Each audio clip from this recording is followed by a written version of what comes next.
Chicken katsu is one of those dishes that just makes you rethink life.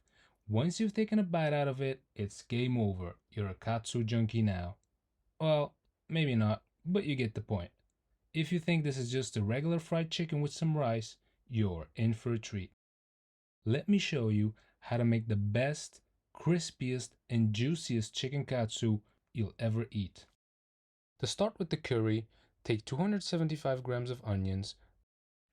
That's one large or three small onions depending on what you have at home. Cut the onions in thin strips. We're going to caramelize it on low heat. So the thinner you cut the onions, the faster it will get caramelized. Put the onions in a separate bowl and set aside for now. Next, cut one large carrot into medium-sized chunks. My carrots were a bit small, so I used two. The smaller you cut them, again, the faster your curry will cook. After that, take one large potato and cut them in somewhat equal chunks as the carrots so that they will cook at the same time. Don't worry about making them pretty like traditional chicken katsu curry. We will blend everything into a velvety, thick sauce at the end. Once we have all the cutting out of the way, we can start by caramelizing our onions. To a large pot, add some olive oil, get your heat to a medium, and add your onions. Give it a good old stir and leave it for about 45 minutes, but stirring occasionally. If the onions start to stick at the bottom, just lower the heat or add some more olive oil. While that's cooking, let's saute our potatoes and carrots. This will bump up the flavor of your curry to the next level, so definitely don't skip this step. Put some oil in a large pan and on a high heat, add your potatoes and carrots.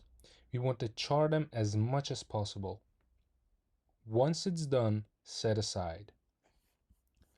Alright, once your onions look like this, pat yourselves on the back because they are ready for the curry. To the onions, add 3 tablespoons of tomato paste and 1 tablespoon of cumin powder. Cook this for about 1 minute, and once they are thirsty enough, give them 1 liter of water.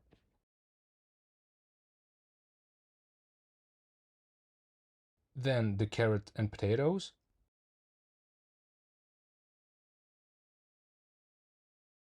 And lastly, 2 blocks of chicken bouillon. Give this bad boy a good old stir and let it simmer on a medium heat for about 1 hour. It doesn't have to be that long, but the longer it sits, the better it will taste at the end. Alright, while the curry is cooking, we can go ahead and prepare our chicken breasts. Cut off any excess to the chicken, any bad parts, bloody parts that you don't like, just cut them off.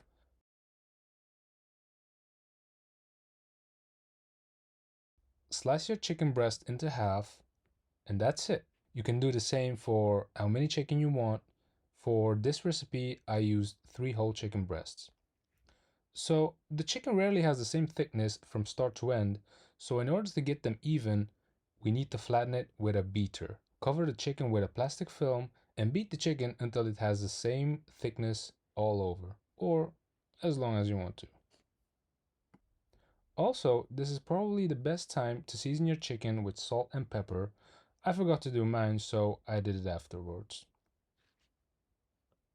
Next, for the batter, prepare 3 containers, one for the eggs, one for the flour, and one for the panko breadcrumbs. So 3 eggs go into one of them, give it a good mix, flour in the next one, and lastly some panko breadcrumbs in the last one. No, you cannot use anything else besides panko. It won't be as good. Alright, chicken into the flour, wipe any excess, into the eggs,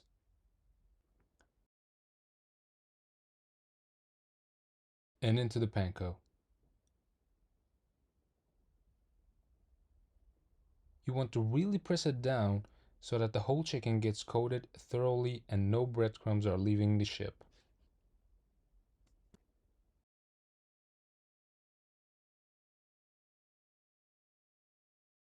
And that's it. Now, time for the fun part. Fill the pan with frying oil, get it to 170 degrees Celsius. Once it reaches its temperature, add in the chicken and cook for about 6 to 8 minutes. Make sure to not overcrowd the pan. Once halfway through, flip the chicken. Once the chicken is beautifully golden brown, remove it from the oil and let it sit on a cooling rack. Don't wait until the chicken is really dark brown because it will continue to cook a bit further after you take it out of the oil. Okay, by this time your curry will surely be ready. Remove it from the heat and blend the curry until it becomes a smooth and thick sauce. If you want it to be a bit more runny, you can always add some water to it. Once everything is blended together, add 4 blocks of Japanese curry and 2 tablespoons of butter. So this is the Japanese curry I use, and I think it's also the most known one. Alright, that's everything we need. So let's go ahead and do the plating. Cut the chicken into thick strips.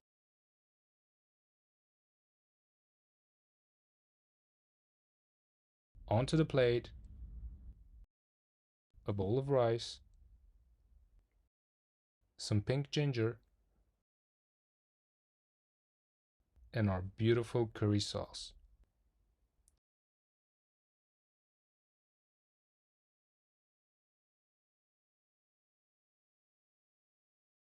And finish the plate with some chopped up chives. And that is how you make the best chicken katsu you'll ever eat.